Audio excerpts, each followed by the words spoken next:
तो देखो ये जो बुक मैंने भेजा है ना, तुमने देख लिया होगा। सो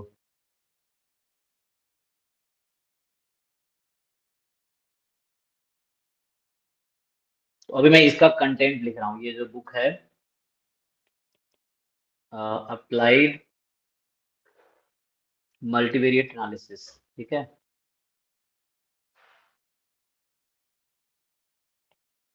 ठीक है, इसके ऑथर हैं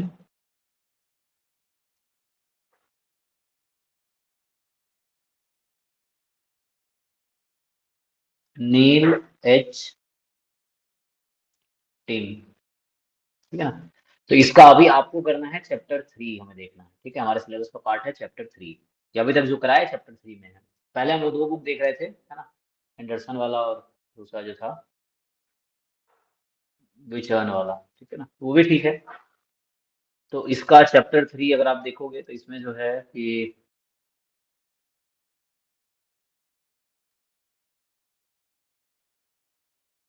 तो बाकी तो ये पता ही है ना, ये चैप्टर का नाम जो चैप्टर 3 है इसका नाम है मल्टीवेरिएट डिस्ट्रीब्यूशन।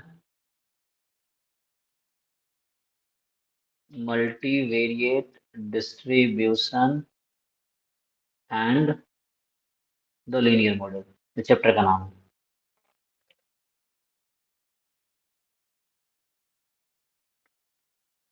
सो एक बार ब्रीफली मैं रिवाइज करा देता हूँ जो अभी तक हमने कवर किया हुआ है।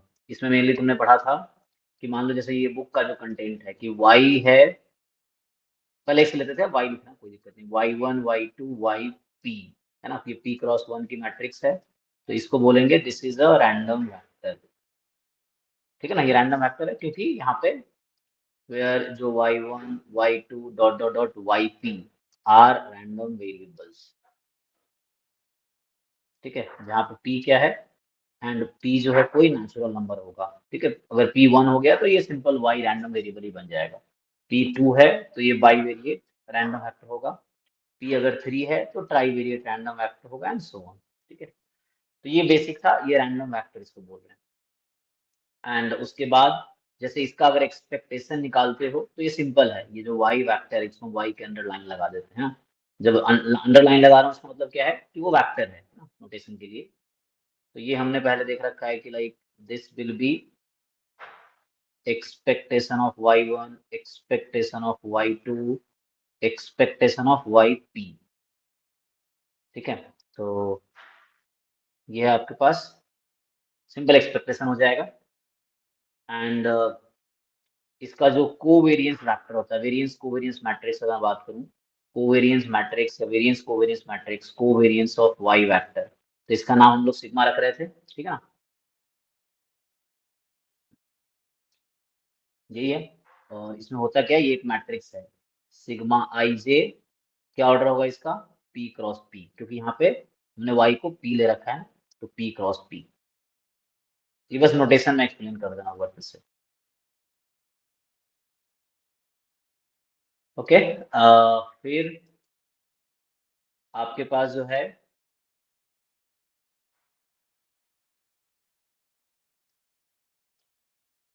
जैसे मान लो अगर ऐसा कोई नया रैंडम वेक्टर होता है, मान लो अगर मैं ऐसा मान लो कि लेट कोई W है for example, W is A matrix into Y vector plus B matrix, जहाँ पे मैट्रिक्स ऑपरेशन डिफाइंड होगा। तो अगर आपसे पूछा जाए कि what will be expectation of W, ये बता पाओगे। मान लो ये है Y बराबर है A, मतलब W एक नया रैंडम वेक्टर है ना, W के नीचे भी लाइन लगा देता हूँ, ये underscore. So this is a random vector है ना, ये भी एक रैंडम वेक्टर होगा। अब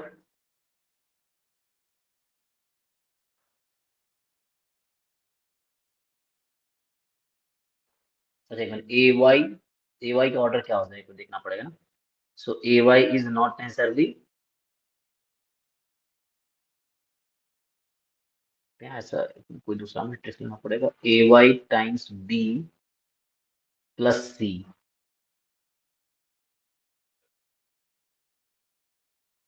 ठीक है ना। तो जैसे ये y हमारा था किस ऑर्डर का था, y वॉज p×1 है ना, ये सब p×1 है, ये p×1 है, ये तो कांस्टेंट मैट्रिक्स होना पड़ेगा। और ये अगर p×p ले लेंगे तो p×1 हो जाएगा, हाँ ऐसे कर सकते हैं।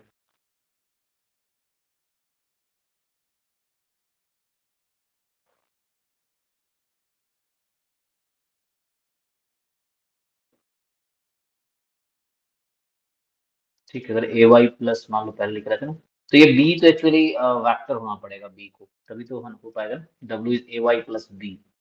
तो एक्सपेक्टेशन डब्ल्यू सिंपल है, A matrix expectation of Y and plus B as it is रहेगा, ये सिंपल है।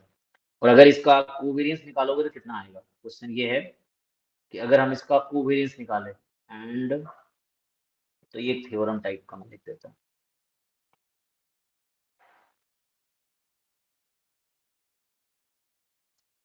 हाँ, ये थ्योरम है, कैसा हो गया देन।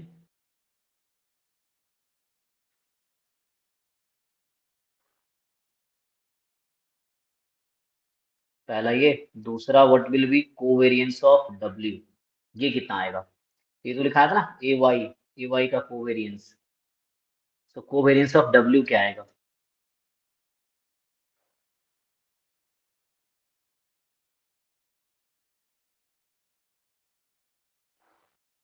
बोलो भाई, कोवेरियंस ऑफ डब्ल्यू क्या आता है, इसका आइडिया है तुम लोगों को। ये अगर ए सिग्मा ए ट्रांसपोज, ये पहले तुमने पढ़ रखा है, ठीक है, तो अगर ए sigma A transpose,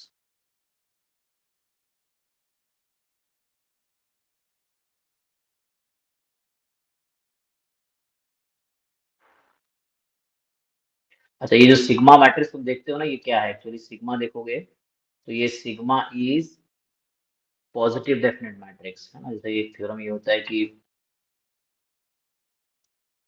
P cross P matrix sigma, ठीक है ना, पी क्रॉस पी मैट्रिक्स जो सिग्मा है, this is a covariance matrix, just covariance matrix बोलो या वेरियंस कोवेरियंस मैट्रिक्स बोलो।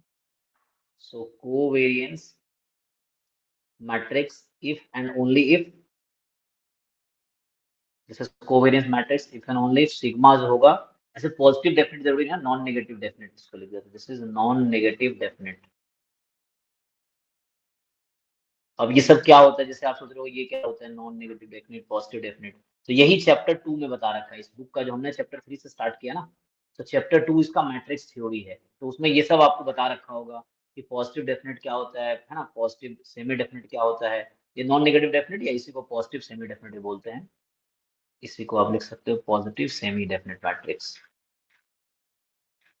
सेमी डेफिनेट मैट्रिक्स, ठीक है। तो इसको थोड़ा पढ़ोगे तो आपको समझ आएगा क्या है। इसमें ये होता है कि ना कई सारे डेफिनेशन है, अगर तुम डेफिनेशन लिखूं मैं कि अब ये पॉजिटिव सेमी डेफिनेट क्या है, तो अभी के लिए बस मैं लिख देता हूँ, या नॉन नेगेटिव डेफिनेट जो वर्ड लिखा ना सेम ही है। तो कोई मैट्रिक्स है, मान लो मैट्रिक्स फॉर एग्जांपल सिग्मा ही है, sigma is positive semi definite if and only if, क्या होता है, X transpose sigma X is non negative for all X belongs to R N. तो ये इसका डेफिनेशन है। बाद में प्रॉपर्टी ये होता है कि इसके ऑल आइगन वैल्यूज आर, है ना, पॉजिटिव, ये नॉन नेगेटिव यहाँ पर होगा, तो all eigen values are non negative. तो ये सब कुछ प्रॉपर्टीज हैं जो कि आप पढ़ोगे तो समझ आएगा, है ना, खुद से थोड़े वर्क करोगे तो डिटेल में समझ आएगा। एनीवे,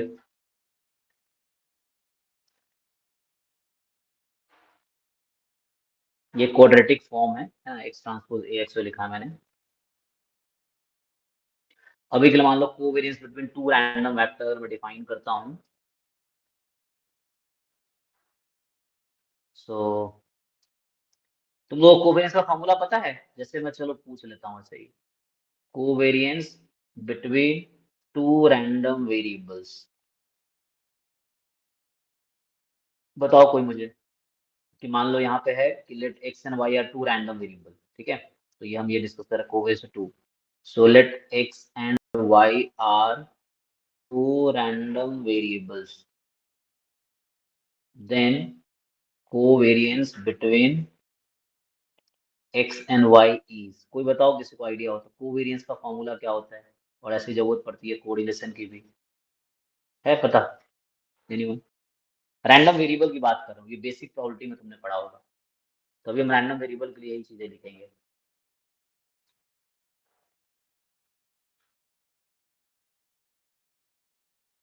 जिनको भी याद है बताओ, देख के बताओ नोटबुक से, कोई दिक्कत नहीं।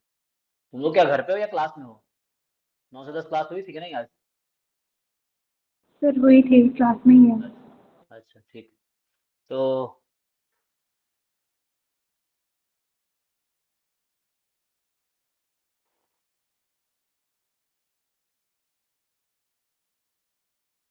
ये बताओ, फॉर्मूला बताओ कोवेरियंस का, देख के बताओ, लिखाया होगा पीछे, पेज पलटो, लिखाया होगा मैंने, ये आपको पता भी होगा।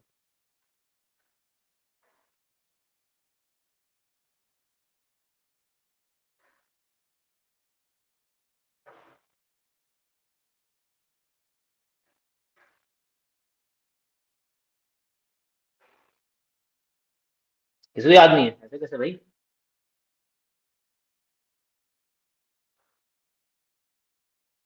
तो यहाँ से जो आता है ये तो सिंपल है, एक्सपेक्टेशन ऑफ, एक तो ये पढ़ा हुआ तुमने, x Y minus E x E Y, तो ये तो फॉर्मूला आता है, एक्चुअल जो इसका फॉर्मूला है, तो जो डेफिनेशन आता है वो ये आएगा, ये होता है expectation of X minus E X into Y minus E Y, ये है, ये इसके इक्वल आता है। कोरिलेशन तो सिमिलरली, कोरिलेशन होता है कोवेरियंस अपॉन दोनों का वेरियंस का रूट। सो अगर कोरिलेशन लिखोगे, so covariance between X Y upon root under variance X into variance Y, ठीक है ना। तो ये सिंपल बेसिक रैंडम वेरिएबल का, यही चीज अगर हम रैंडम वेक्टर में डिस्कस करें, ठीक है ना, तो देखिए यूनिवेरिएट के केस हो गया ना। अब अगर मल्टीवेरिएट में अगर हम बात करें इसी चीज का, तो क्या होगा डेफिनेशन, तो मान लो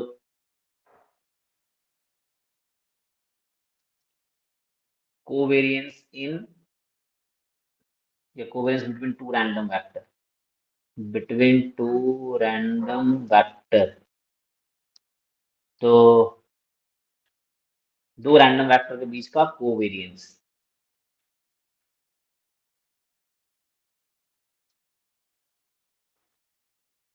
तो इसका भी डेफिनेशन सिमिलरली होगा। मान लो ऐसा है कि let X and Y are two random vector, ठीक है, X and Y are two random vector, then covariance between X and Y is defined as, इसका जो डेफिनेशन होगा, covariance between X and Y, definition तो common ही है, definition यहाँ भी वही होगा कि एक्सपेक्टेशन ऑफ, लेकिन यहाँ चूंकि वेक्टर है तो ये मैट्रिक्स है ना, ये तो मैट्रिक्स है ना, column matrix, actually vector is a column matrix. तो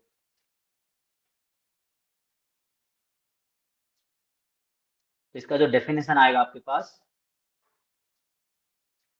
y माइनस, या पहले x है ना, तो x minus x vector minus mu x vector, ये भी वैक्टर ही होगा, times y vector minus mu y vector, और इसका आएगा ट्रांसपोज, क्योंकि ये नंबर से, देखो यहाँ पे सिंपल था कि x माइनस ई एक्स है ना, ये जस्ट एज अ नंबर है, हालांकि फंक्शन है, मतलब तो सिंपल मल्टीप्लीकेशन हो जाएगा, क्योंकि सिंगल सिंगल टर्म का मल्टीप्लीकेशन है, यहाँ पे क्या है, वेक्टर है, ये एक मैट्रिक्स है, ये भी एक मैट्रिक्स है, तो इसका मल्टीप्लिकेशन, और किस ऑर्डर का मैट्रिक्स है, ये जो मैट्रिक्स है आपका p क्रॉस वन का, राइट, और ये ट्रांसपोज ले लिया तो वन क्रॉस पी हो गया, तो फाइनली p क्रॉस पी आ जाएगा, तो ये आपका जो बनेगा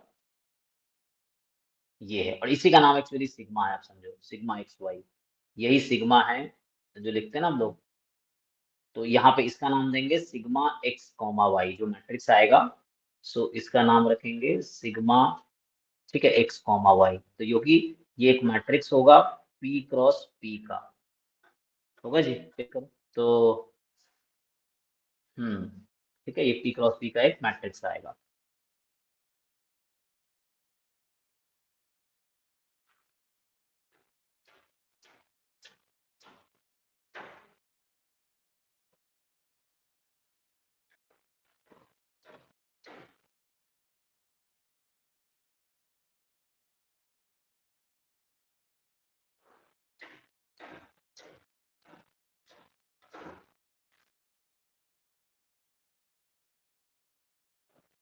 अगर कुछ प्रॉपर्टीज लिख दूं, जैसे प्रॉपर्टीज ऑफ,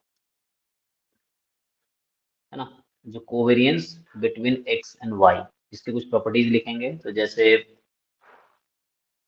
फर्स्ट में कोवेरियंस बिटवीन, मान लो ए कोई वेक्टर है ना, ए वेक्टर है, तो A transpose X and B transpose Y. ये ए कोई वेक्टर है, ठीक है ना, और एक्स भी वेक्टर है हालांकि, B transpose, so A transpose X into B transpose Y, तो ये किसके इक्वल आएगा। तो यूनिवेरिएट में थोड़ा अपना ये पढ़ोगे ना तो आइडिया मिलेगा आपको। तो जैसे अभी मल्टीवेरिएट की बात करें तो यहाँ पे A transpose X into B transpose Y, तो ये आपको आंसर आएगा A transpose sigma X Y into B vector.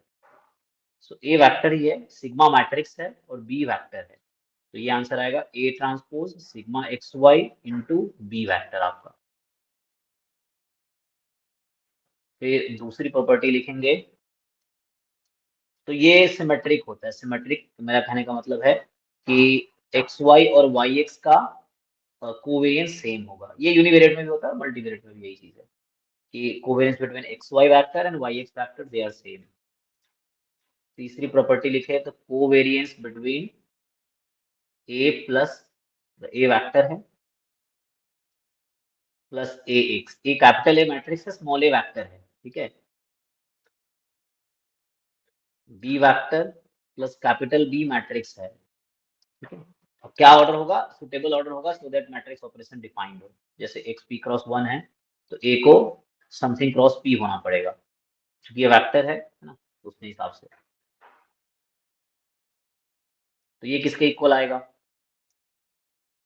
सो ये अगर लिखोगे आप, सो ये कांस्टेंट का कोवेरियंस है ना, जीरो हो जाता है, तो कांस्टेंट लिखने की जरूरत नहीं पड़ती है, तो ये सिंपली आ जाएगा, ये इक्वल रहेगा किसके, कोवेरियंस बिटवीन ए एक्स कॉमा बी वाई, मतलब कांस्टेंट का कोई इफेक्ट नहीं पड़ता कोवेरियंस पे, इवन वेरियंस पे भी फर्क नहीं पड़ता है ना। और इसको अगर ओपन करेंगे तो ये वाला क्वांटिटी आपका इक्वल आएगा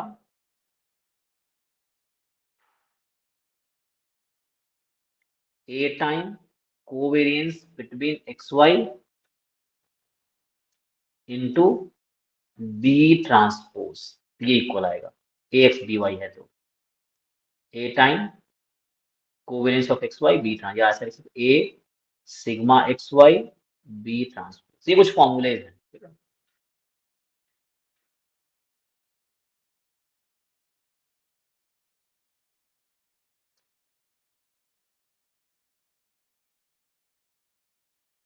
जैसे आप लोग को याद होगा, अगर मैं आपको याद दिलाऊं, जैसे मान लीजिए हम लोग एक्स लिख रहे थे पहले ना, तो X is X one comma X two, तो इसका जो कोवेरियंस मैट्रिक्स एक्स का होता था, इसको हम सिग्मा लिख रहे थे है ना, या सिग्मा वन टू भी लिख सकते हैं, या सिग्मा लिखना है तो भी ठीक है। अब सिग्मा वन टू लिखोगे तो इसका क्या मतलब होता है, नहीं सिग्मा लिखना पड़ेगा ना, इसके अंदर वन टू आएगा, तो ये सिग्मा है। और ये क्या होता था एक्चुअली, ये होता था sigma one one, sigma one two, sigma two one, sigma two two, ये लिखते थे ऐसा। एंड तो ये क्या है एक्चुअली, ये है क्या, तो सिग्मा वन वन किसको रिप्रेजेंट कर रहा है, तो सिग्मा वन वन एक्चुअली, देखो X one Y one, X one X two तो रैंडम वेक्टर है, ठीक है, एंड एक्स जो अंडरलाइन किया हुआ है हमने, वो एक्चुअली रैंडम वेक्टर है, ठीक है। सो मेनली ये रिप्रेजेंट किसको कर रहा है, मैं ये कहना चाह रहा हूँ कि सिग्मा वन वन किसको रिप्रेजेंट कर रहा है, sigma one covariance between X one comma X one, जो कि वेरियंस ऑफ एक्स वन हो गया, ये covariance between X one X two, ये सब आप लोग ऑलरेडी पता है, पहले मैं रिवाइज ही करा रहा हूँ, covariance of X two X one and covariance of X two X to.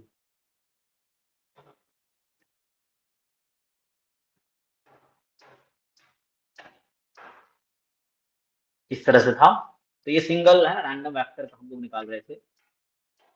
जैसे इसी में अगर चलो इसी के करस्पॉन्डिंग अगर मैं पूछ लूँ थ्योरम बना के कि ये जो x1 and x2 are two independent random variable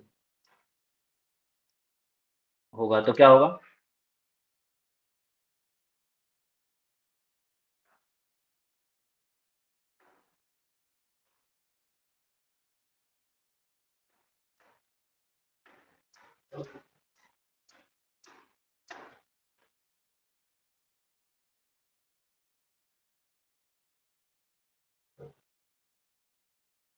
कुछ आइडिया है? ये देन क्या होता है, अगर दो रैंडम वेरिएबल इंडिपेंडेंट होते हैं तो उसके बीच का क्या होता है, कोवेरियंस क्या हो जाएगा, जीरो हो जाएगा, है ना। ये है मतलब सिग्मा वन टू जीरो हो जाएगा। तो मतलब ये हो गया, दैट इज, इसी का नाम सिग्मा वन टू रखा है, जीरो हो जाएगा। या स्मॉल में भी लिख सकते हो इसको चाहो तो, ऐसा है ना, क्योंकि सिंगल रैंडम वेरिएबल का है, तो आप ऐसा भी लिख सकते हो। तो सिग्मा वन टू कोवेरियंस के लिए नोटेशन, हाँ तो ऐसा ठीक है, क्योंकि पहले लिख रहे थे ना, तो इस तरह से ठीक है। तो यहाँ पे कैपिटल लिखने के बजाय स्मॉल लिख सकते हो, सिग्मा वन टू जीरो है।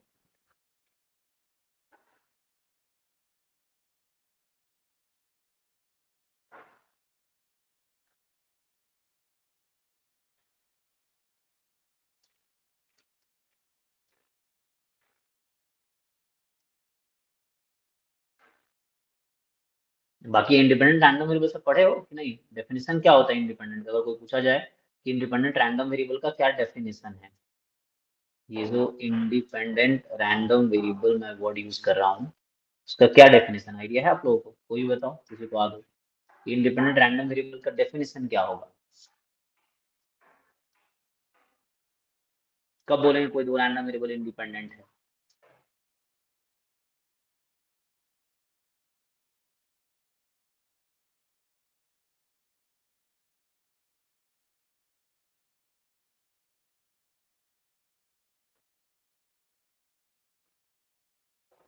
कुछ आइडिया नहीं है?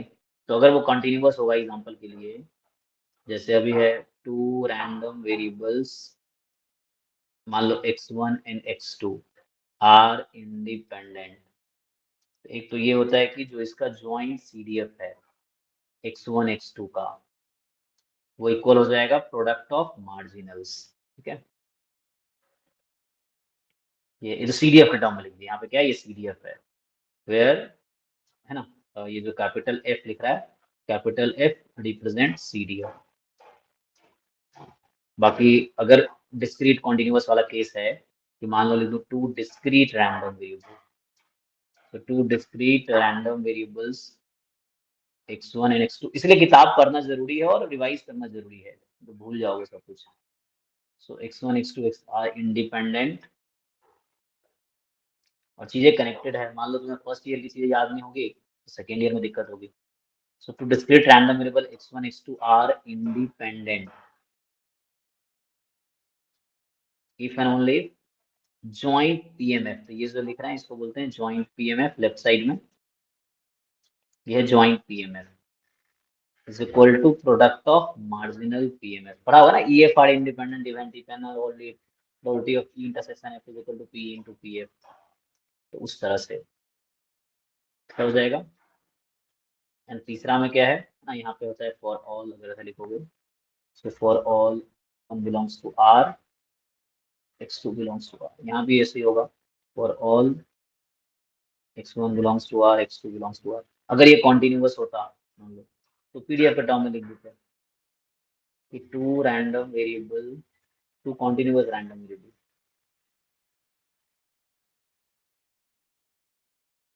x1 and x2 are independent if and only if इसका जॉइंट पीडीएफ, जो x1 x2 का जॉइंट पीडीएफ होगा वो प्रोडक्ट ऑफ मार्जिनल्स होगा।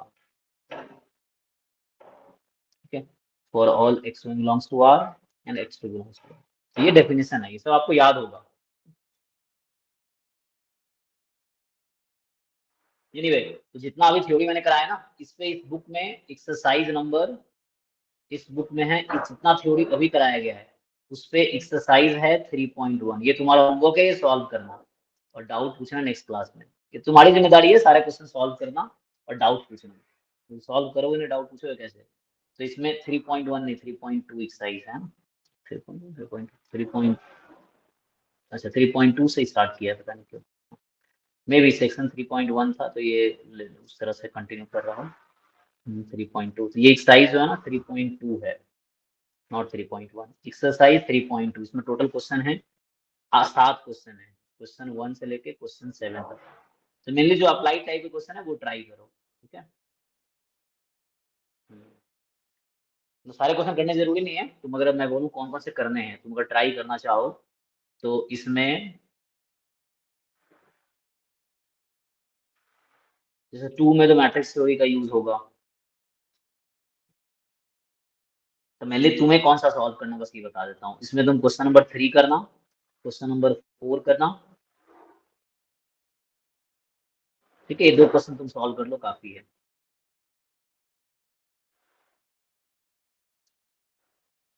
ट्राई करके देखना तो फिर बताएंगे। इसमें थोड़ा एक डी फंक्शन यूज किया गया। डी फंक्शन जो है, इसको नाम है महलनोबिस डिस्टेंस। ठीक है, तो ये अगर तुम लिखोगे, मैं थोड़ा इसको थोड़ी और। ठीक है,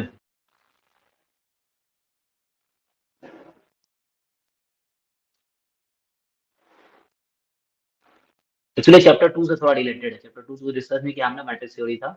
तो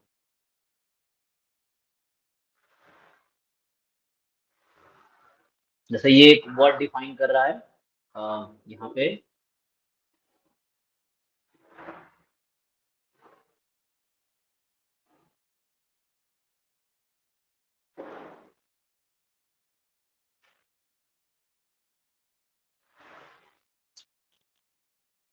तो मेनली ये क्या कह रहा है कि मान लो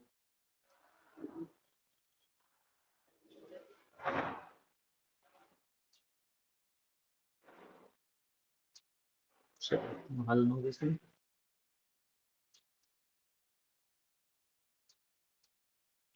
distance between Y vector and mu ना। जब भी कोई क्वेश्चन करो, मान लो नहीं करो, थ्योरी देख लो, थ्योरी क्या है। इसके बीच का एक फॉर्मूला डिफाइन कर रहा है, इसका नोटेशन इन्होंने दिया है। सो मैं जस्ट रिजल्ट लिख देता हूँ। ठीक है, या डेफिनेशन समझ लीजिए, डेफिनेशन है कि Mahalanobis distance between Y and mu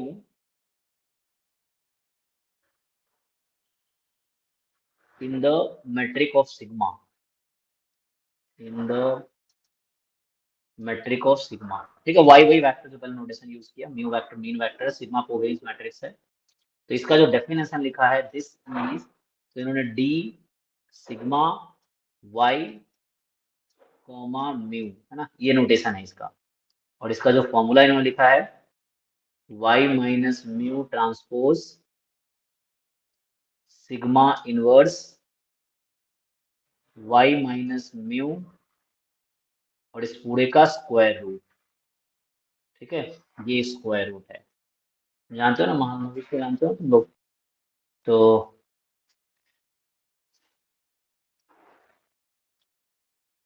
ठीक है ना, this is father of statistics in India. ये इन्होंने आईएसआई बनाए थे ना। तो मतलब फाउंडर थे। So Y minus mu transpose sigma inverse Y minus mu.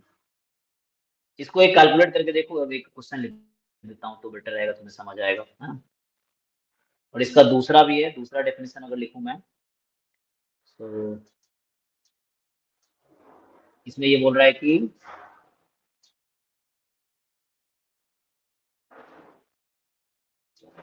let x be a random vector with mean mu1 and covariance matrix sigma 1। लो ऐसा, ये ठीक है, सिग्मा कॉमन है।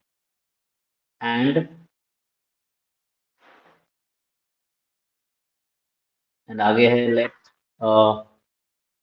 या also y be a random vector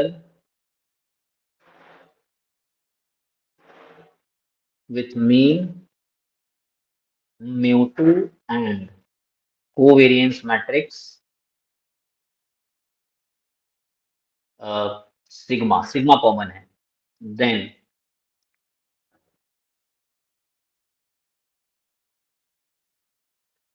then बोल रहा है कि the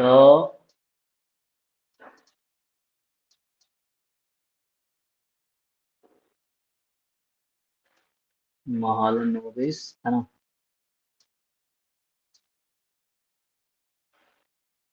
distance between x vector and y vector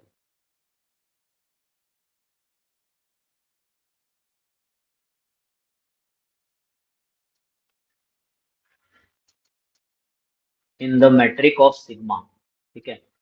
so in the metric of sigma is, तो इसका जो डेफिनेशन में लिखा है कि D sigma X vector comma Y vector, पिछले की तरह है जो पहले लिखा उसकी तरह, स्क्वायर रूट ऑफ, ये स्क्वायर रूट होगा x minus Y transpose sigma inverse X minus Y, ठीक है।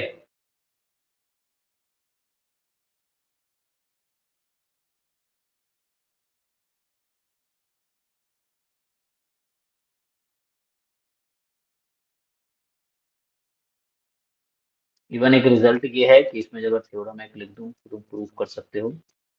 तो जैसे कहता है कि मान लो ऐसा, अगर ले लो, इसी के डेफिनेशन का कंटिन्यूएशन में है कि सपोज अगर हमने Z1 मान लो एक नाम दे दिया वेक्टर है, Z1 वेक्टर है ax plus small a vector, and Z2 vector है by plus small v vector,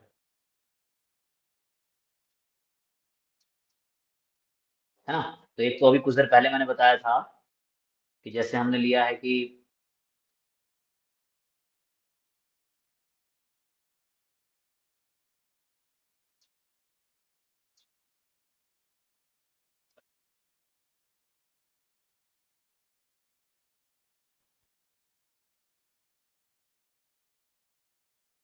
मान लो कोवेरियंस बिटवीन,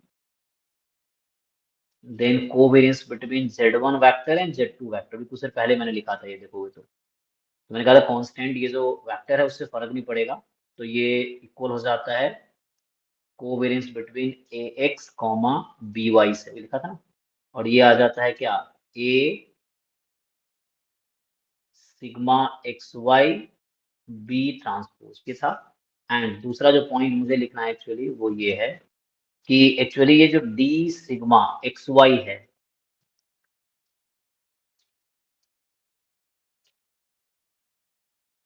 तो इसका कुछ नाम दे देता हूँ यहाँ, जैसे कोवेरियंस बिटवीन Z1 Z2 है, तो इसका क्या नाम दोगे, तो सिग्मा Z1 Z2 या कुछ और दे दूँ। तो जैसे यहाँ सिग्मा था ना, sigma was the covariance between X Y, ठीक है। तो ये सिग्मा जो है एक्स वाई के बीच का कोवेरियंस है, तो इसका नाम अभी के लिए मान लो ओमेगा रख दिया। तो omega is the covariance between Z1 Z2। Then ये पहला पॉइंट था, ऐसा होगा। तो D sigma X Y equal आ गया actually D omega Z1 Z2, ये दोनों इक्वल ही आएगा,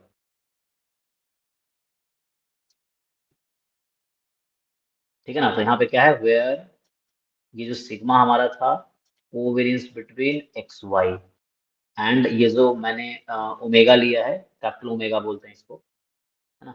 सो कैपिटल ओमेगा है, this is the covariance between Z1 and Z2, ठीक है। इस तरह से है, तो ये थ्योरम है, इसको तुम प्रूफ लिख सकते हो। तो इस पे बेस्ड क्वेश्चन है, ठीक है। नेक्स्ट बाकी आप लोग तो ये कुछ हो सकता है, कुछ चीजें नया हो, इसको एक बार रिवाइज करना, बाकी क्लास में मैंने कराए हुए हैं। अब जैसे मल्टीवेरिएट नॉर्मल हम लोग कर रहे थे, तो हम लोग काफी डिस्कस किया हम लोगों ने, है ना, शुरू से ही यूनिवेरिएट नॉर्मल।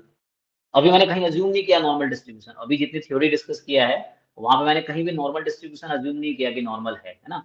बस मल्टीवेरिएट डिस्ट्रीब्यूशन डिस्कस कर रहे थे, समझो, multivariate transfer without assuming normal distribution. तो ऐसा था।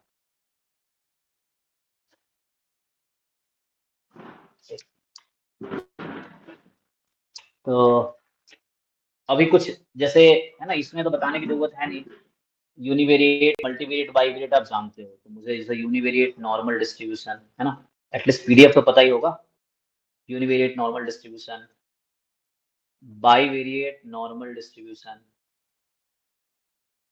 And multivariate normal distribution.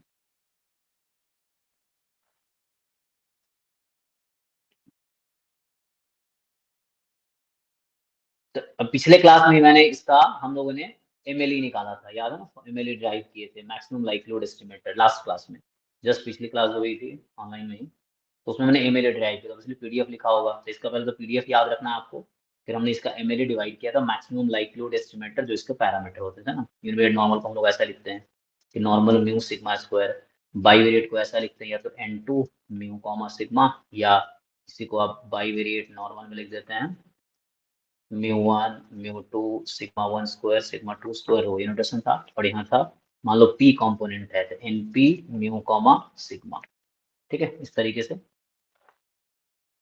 तो ये नोटेशन था, ये हम ऑलरेडी बहुत बार डिस्कस किए, इसको रिवाइज करना पहले से।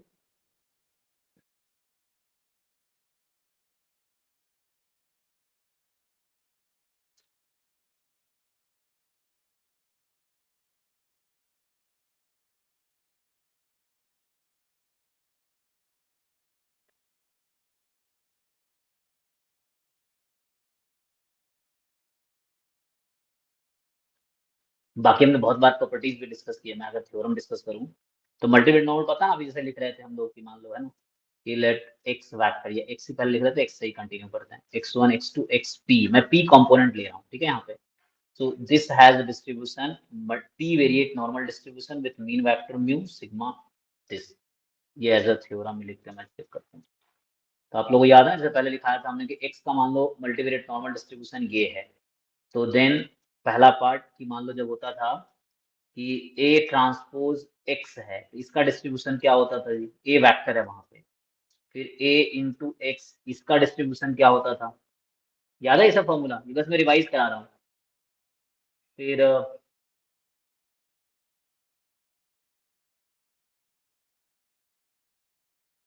नोट्स देखो, नोट्स में सब लिखा हुआ है, ए ट्रांसपोज एक्स, देख के बताओ, शुरू के क्लासेस में लिखाए होंगे हमने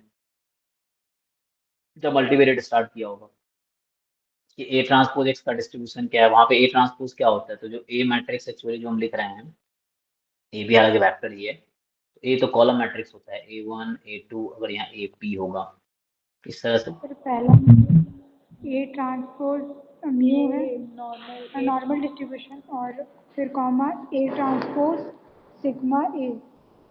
नहीं सर, हाँ तो ये सब फॉर्मूला है, ऐसा कुछ। वेक्टर है सर। हाँ, और दूसरे वाले में ये सब भी शुरू में लिखाए होंगे, चेक करो नोट्स में, क्योंकि इस पे क्वेश्चन आएगा ना एग्जाम में भी, मैं एग्जाम में इस पे ही क्वेश्चन, तो ये फॉर्मूला याद होना तभी लगा पाओगे कि ए वेक्टर दे दिया है ना, म्यू सिग्मा दे दिया, बोलेंगे निकालो डिस्ट्रीब्यूशन, तो ऐसे क्वेश्चन आपने पहले प्रैक्टिस किए हुए हैं। सर ए म्यू है comma A sigma A transpose. हाँ तो ये है A mu and A sigma A transpose, ये सब था, ठीक है।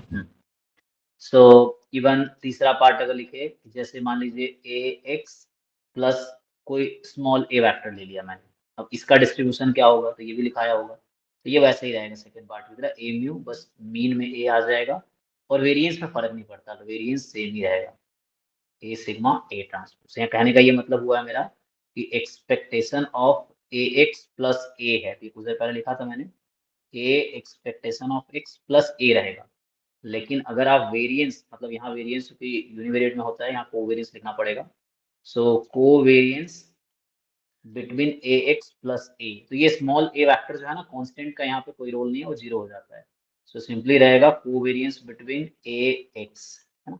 और ये कुछ देर पहले मैंने फॉर्मूला लिखाया है, क्या आएगा, कोवेरिएंस ऑफ ए एक्स,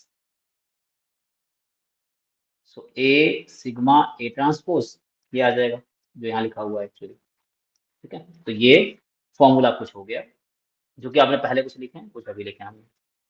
फिर अगर नेक्स्ट थ्योरम लिखूं मैं, ठीक है, तो ये कुछ प्रॉपर्टी हो गया मल्टीवेरिएट नॉर्मल डिस्ट्रीब्यूशन का, इसका प्रूफ बहुत इजी है, सब मैट्रिक्स थ्योरी है, इसमें मीन वेरिएंस निकालना है। नेक्स्ट अगर थ्योरम लिखूं मैं कि मान लो लेट जो एक्स वेक्टर है, एक्स वेक्टर है, x1 vector x2 vector, partition किया हमने, ठीक है ना, एक्स नॉर्मल डिस्ट्रीब्यूशन था, इसमें x1 x2 भी नॉर्मल ही है, मैंने पार्टीशन किया यहाँ पे, तो होगा क्या, विथ जो x1 वेक्टर वो खुद नॉर्मल है, मल्टीवेरिएट नॉर्मल है, अब इसको कुछ ऐसा नाम नॉर्मल p1 मान लो, म्यू1 कॉमा सिग्मा कैल 1, इस तरह से, एंड x2 वेक्टर जो है, देखो कंडीशनल जब लिखा रखा होगा तब आप चेक कर सकते हो नोट्स अपना, जहाँ लिखा होगा conditional distribution of x1 given x2, तो ये p2 कॉमा सिग्मा 2 है, मान लो इस तरह से है। और x वेक्टर जो था actually normal p mu comma sigma है, ठीक है ना, जो x है वो ऐसा है और x1 x2 ऐसा है। तो आपको याद होगा हमने ऐसे सिखाया था ना कि जैसे सिग्मा है तो यहाँ पे होगा कि हम 4 पार्ट में पार्टीशन करते हैं, जैसे तो सिग्मा या सिग्मा 1 1, सिग्मा 1 2, सिग्मा 2 1, सिग्मा 2 2। तो एक काम करो सिग्मा 1 1 ही लिखो, जो पहले नोटेशन लिखा होगा यहाँ पे सिग्मा 1 1, इसका लिखा होगा सिग्मा 2 2, ठीक है। तो ये हमने ऐसे पार्टीशन किए थे कि सिग्मा का 4 पार्ट में पार्टीशन करेंगे तो इस तरह से आएगा।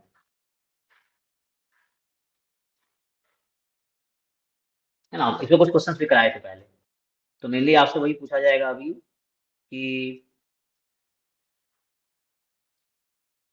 पहला part conditional distribution of y1, तो यहाँ x1 x2 लिखा मैंने, तो x1 conditional distribution of x1 vector given x2 vector is small x2 is, इसका फॉर्मूला देख के बताओ, अगर याद है आप लोग देख के बताओ चाहो तो। क्या फॉर्मूला था?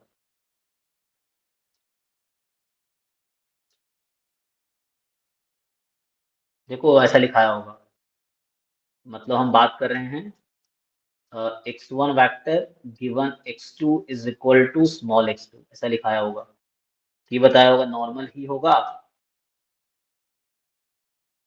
तो ये नॉर्मल ही होगा, या तो अगर अलग से मैं एक्सपेक्टेशन पहले लिखूं वेरिएंस बाद में लिखूं तो सही रहेगा, है ना। तो मेनली ये चाहिए, जिसके लिए मुझे चाहिए expectation of x1 vector given x2 vector, एक चाहिए covariance of x1 vector given x2 vector. तो नोट्स में चेक करो ये लिखाया होगा, तो ये आएगा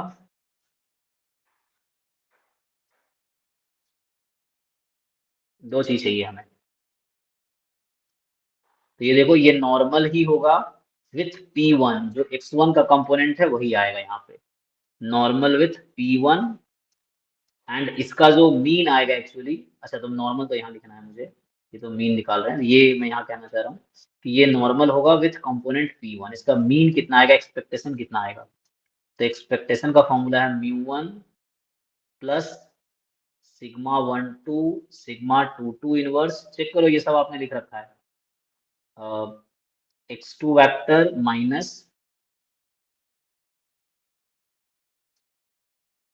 हमने क्या दिया x2 दिया ना, x2 माइनस μ2 लिखाया था ना,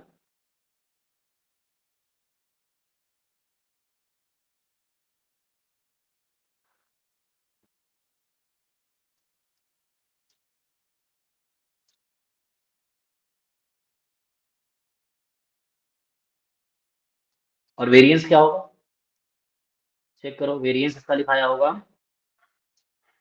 sigma 1 1 minus sigma 1 2 sigma 2 2 inverse sigma 2 1, ठीक है ना, इस तरह से है, ये क्लास में लिखा रखे, तो ऑलरेडी इसको यहाँ कॉपी पेस्ट कर दो बस, तो ये क्वांटिटी यहाँ आ जाएगा,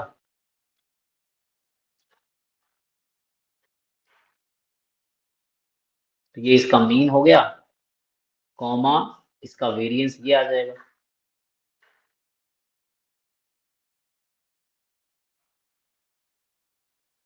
ठीक है, तो इस तरीके से आ जाएगा। वैसे x2 गिवन x1 का कर दोगे ना, ये सब लिख चुके हो फॉर्मूला, मैं जस्ट रिवाइज करा रहा हूँ, ठीक है। तो ये conditional distribution of x1 vector given x2 vector, similarly x2 given x1 आ जाएगा।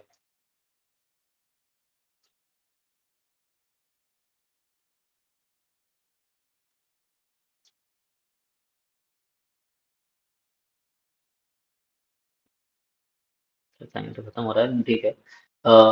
अगर एक दो और रिजल्ट लिखोगे जैसे इसी थ्योरम में लेके लिखे हैं हम, कि मान लो x वेक्टर है normal p mu comma sigma, then आपसे पूछा जाता है कि सिग्मा की power -1/2 x vector minus mu vector, मान लो इसका नाम कुछ भी रख दो, w रख दिया अभी के लिए, तो इसका डिस्ट्रीब्यूशन क्या होगा, तो ये बिल्कुल आएगा, so this will be normal distribution with p component, zero mean vector हो जाएगा, और आइडेंटिटी मैट्रिक्स होती है ना, आइडेंटिटी मैट्रिक्स वो हो जाएगी, ये उसी थ्योरम के करस्पॉन्डिंग है जो यूनिवेरिएट में आप जानते होंगे। अगर याद दिलाऊं आप लोगों को, जैसे यूनिवेरिएट में हम क्या जानते हैं कि मान लो x का डिस्ट्रीब्यूशन है normal mu comma sigma square, then x minus mu by sigma, इसका डिस्ट्रीब्यूशन याद है, तो ये नॉर्मल 0 1 हो जाता है। तो जैसे यूनिवेरिएट में ये वाला थ्योरम है, वैसे ही मल्टीवेरिएट में ये वाला थ्योरम उसी तरीके से। ठीक है, तो ये मल्टीवेरिएट का थ्योरम हो गया corresponding to following univariate theorem, कि यहाँ पे वही किया जा रहा है ना। इसको ठीक से लिखेंगे तो क्या हो जाएगा, ये वही है ना, सिग्मा स्क्वायर की power -1/2 x minus mu, and this is normal 0 1। तो मल्टीवेरिएट में इसी का मैट्रिक्स वर्जन ये है कि sigma capital sigma square -2 x minus mu है।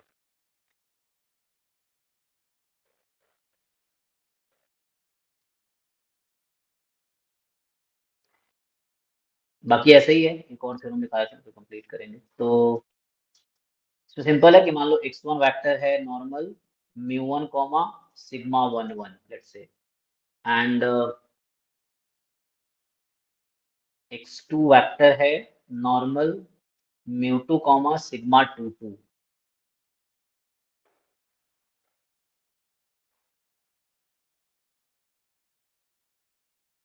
देन तो ये p कंपोनेंट है दोनों में, ठीक है ना। तो क्या लगता है आप लोगों को x1 प्लस x2 का डिस्ट्रीब्यूशन क्या होगा, इसका प्रूफ mgf से आ जाएगा। सो x1 प्लस x2 का डिस्ट्रीब्यूशन होगा normal with p component, mean vector हो जाएगा μ1 प्लस μ2 एंड वेरिएंस हो जाएगा। अच्छा, तो यहाँ पे हमें इंडिपेंडेंट अज्यूम करना होगा तभी जाके हो पाएगा, ठीक है ना।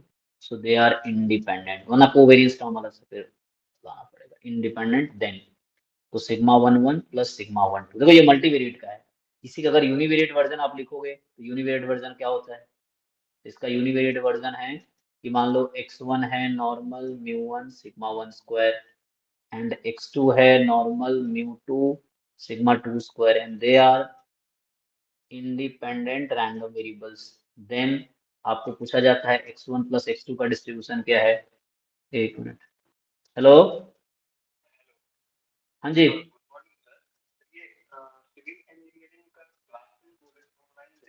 लिंक भेज रहा हूँ, एक मिनट, तो पिछली क्लास चल रही है उसको कंप्लीट करते हैं।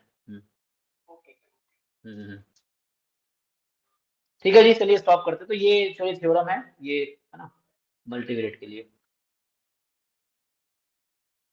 चलिए, तो अभी के लिए थैंक यू, यही स्टॉप करते हैं।